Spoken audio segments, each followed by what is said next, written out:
Why am I doing Smart with Debt? Because just like everyone else, or at least everyone I know, thoughts of when can I retire? How can I retire? Is retirement even something that's possible out there?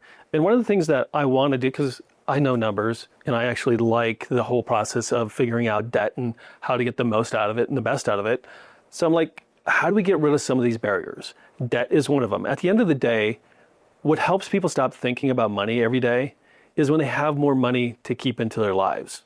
So after the tax man, after, whatever you have to put out there for food and clothing, but there's this other big bucket, that people pay, and they typically pay too much for, is their debt. So how do we get them to a point where because we all go through something like this, we think about money too much. We can't sleep all the time because we're either trying to figure out, can we retire?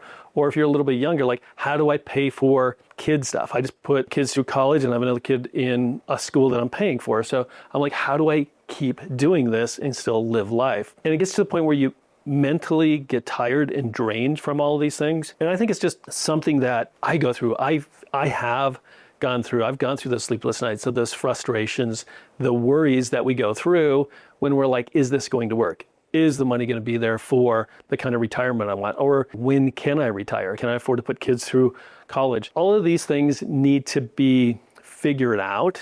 Debt really didn't come into the kind of debt that we have now until, the early 70s.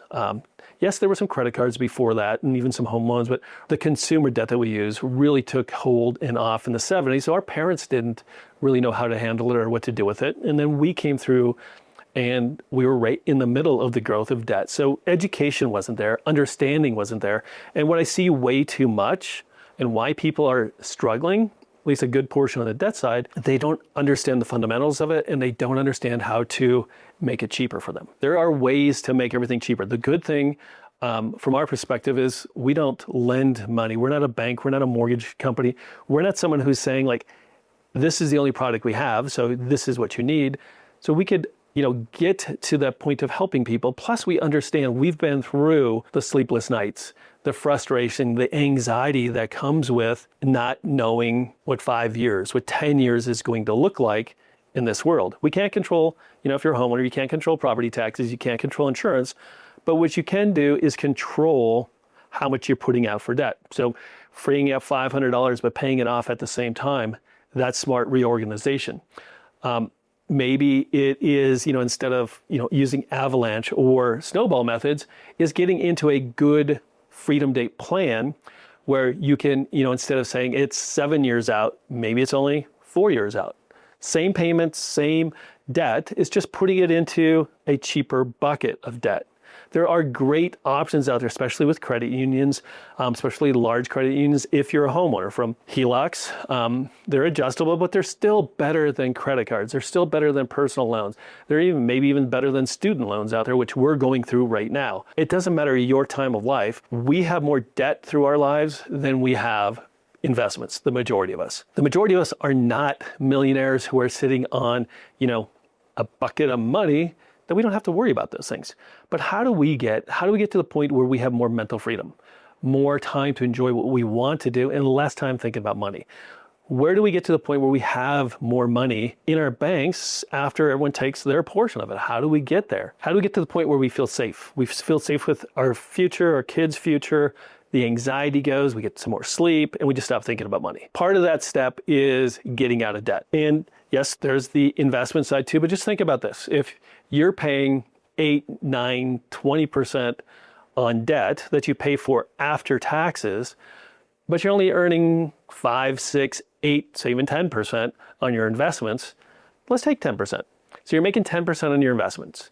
And you're at the 25% tax bracket, and maybe the state takes them too, but let's just say 75. So you're really bringing into your house, into your world, 7.5%. But say you have a credit card and it's 15%. So you're netting 7.5, paying 15%. Those are the kind of things that we need to focus on and look at to reorganize to make sure like every year, we're not getting farther and farther behind. So we can have more mental freedom. And especially at a certain age, we get to be more like, how do we check out? How do we get to the point where we can now enjoy life without thinking about the money side? There's enough stuff to think about. Why don't we get to the point where this is not our major focus? How do we get to the point where we go like, I know my date, my freedom date. I know I could get there faster, or I could just, get there at the same time, but enjoy more money now, go out on dates, go have some lunch, some dinner, whatever it may be. How do I get there? Part of that is just understanding. We just went through this with one of our kids. He's looking at, how do I pay off my student loans? It's 8 years at the interest rate he has right now. And I'm like, okay, let's look at a few items to maybe move that from 8 to 6 to maybe even 5.5 years. And when he looked at it and he understood it, he just said, thank you. You know why? Because now he understands how to get out of it, how to get out of debt faster, because we put a good plan into place. Number one is not to pay so much in interest. Like, how do we get that interest rate down to basically give him more choices in life? A lot of people just look at that, put their head down and say, we just have to do it. We just have to live with it. You don't have to just live with it. There are better options out there. There's better options for you to get out of debt faster, so you have freedom, at least freedom from the debt. That's a big step up. Once you get to that, then you can get into the next layer of life, and that's living it. So that's why I'm doing this. That's what my cycle is as a business owner, I'm also thinking about where's the economy going? Is it going to be here in 3, 4, 5 years with the AI? You think about those things, and you want to stop thinking about them 24/7 so you can enjoy life. Same with the money issues that everyone's having out there. We want you to have less anxiety, less frustration, less, I can't do anything. I'm just going to refinance. I'm going to do something. Just put my head down. It's just the way it is. No, there are options out there for you. There are ways for you to get into better debt, get a freedom date, get some hope, get some clarity so you know what you're doing. Reach out to us. Check out your freedom date. We would love to help you get to your next level.